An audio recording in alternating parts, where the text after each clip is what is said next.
Hey guys, welcome back to Clownfish TV. This is Kneon. I am here with Geeky Sparkles. Hello. And we're gonna do a follow-up to a video we did a couple days ago talking about why cartoonists, animators, artists should own their own stuff. And that Cartoon Network showrunners don't own their stuff. And I was surprised because I thought in more recent years a lot of creators had better deals. Turns out this is not the case. The creator of Megas XLR, which is on Cartoon Network, which is a fan favorite, and people are wondering why there isn't more of it, is elaborating that he doesn't even know who owns the rights to this show. So go back and watch that original video. It was called artists, make sure you own your own stuff. And so, we had a lot of interaction on that one. I thought this would be good. Had a friend, Matt, send this over to me and said, did you see his tweet thread? And I'm like, no, I did not. And I read it. I'm like, whoa, this is crazy. When the showrunners don't even know who owns the show, you're probably doing it wrong here. But Cartoon Network did put this thread out the other day. We talked about it. They said that realizing it isn't common knowledge. Just to be clear, your favorite animation show creators do not own their shows or characters. They're studio employees, just like everyone else.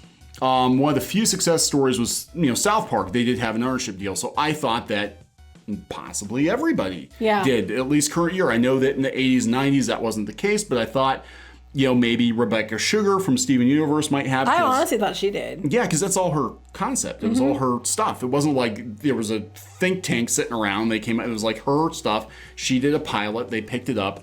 I thought she probably had an ownership stake in it, and that is not the case.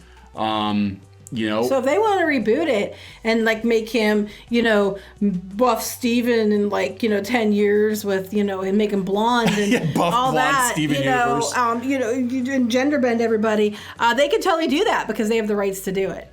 Yeah, so this is one of the reasons that animated show creators write theme songs and other music for shows. It's the only way they can make residuals. And we talk about voice actors. Voice acting. Why is Alex Hirsch voiced so many characters on Gravity Falls? One is probably to save expense, and two, he gets residuals for that. Why Noelle Stevenson put herself in She-Ra? She gets residuals off of that. She's not probably going to get anything off of it. I don't think she's going to get much off of it. But, I don't think she's going to get much off of it. They're talking about Hartman. For Butch Hartman for Danny Pham. Now, I thought he was one that was making good money. I thought that, so apparently that is not the case. But here's one example. This is George, and I don't know how to pronounce his last name. George K., who was the showrunner creator of Megas XLR, which was about a giant hot rod robot.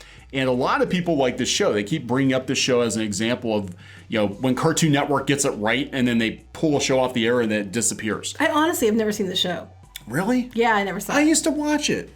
I don't remember it. It was pretty cool. I didn't watch it a lot, but when it was on, I was like, yeah, Hot Rod Robots. When was it on? Oh, early 2000s, I think. I want to say early 2000s. So here's the deal.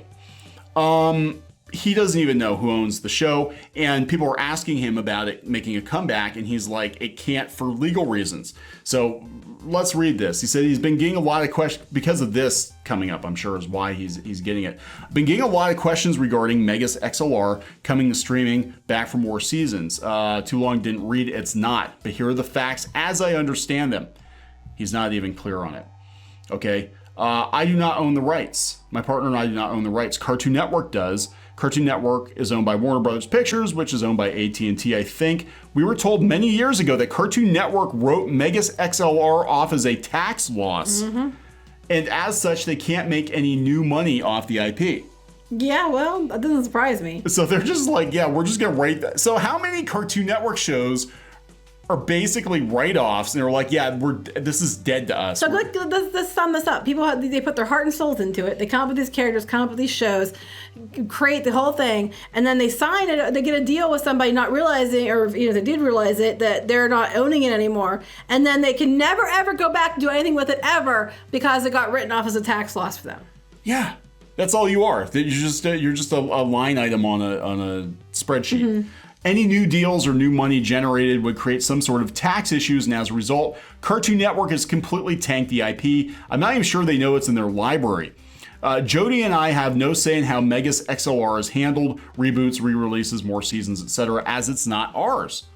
We had plans for a third season, a console-based video game, and a feature, all of which we had to abandon when we were shut down. There was very little official Megas XLR merch, and there are no plans for any new items due to the tax issues. This is crazy. I mean, it's like insulting. It's already insulting to begin with that they take credit and everything, but then it's even more insulting that you could never bring it back, even though you created all of it because the tax issue, because of their tax write-off. Because they wrote it off. We'd love to bring it back because, people were like, why don't you just bring it back as a Kickstarter or something? We tried for a number of years, but we couldn't untangle the legal mess.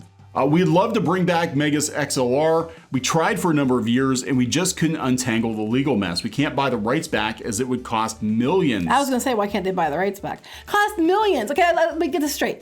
It's a loss. They can't make money on it. They're claiming that they can't do anything with it again because they wrote it off already.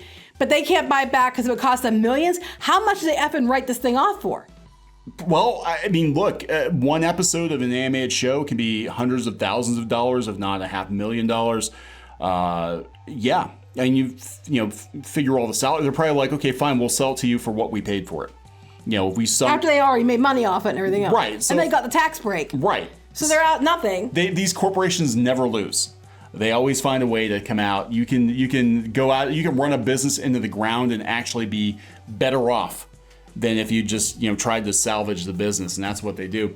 They can't launch a Kickstarter campaign. We don't own the rights, and we'd have to raise tens of millions just to get the rights back, and then have to try and fund and pitch the show. We have no idea if HBO Max can and even will stream it. Mm-hmm. They probably can because it's Cartoon Network. While I could be getting the specifics wrong, so this is the showrunner, creator, doesn't even understand the deal. I'm no lawyer. The bottom line is that unless Cartoon Network, Warner Brothers, or AT&T, or whoever owns the rights now wants to bring it back, it will probably lay dormant, much like Megas did, until some brave, foolhardy soul can resurrect it.